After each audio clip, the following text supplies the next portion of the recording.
ముఖ్యమంత్రి అభ్యర్థిగా శ్రీ నారా చంద్రబాబు నాయుడు గారి పేరుని జనసేన పార్టీ పక్షాన నుంచి మేము బలపరుస్తున్నాం.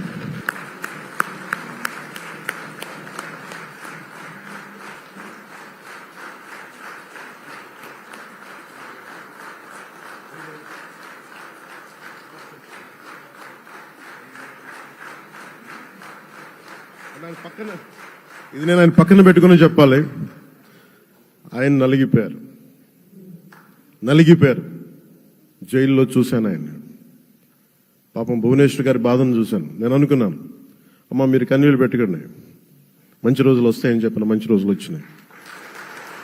వారికి మనస్ఫూర్తిగా వారికి నా హృదయపూర్వక శుభాకాంక్షలు. మీరు అద్భుతమైన పాలన ఇవ్వాలి అందరికీ మనస్ఫూర్తిగా మీకు నేను తెలియజేసుకున్నాను సార్.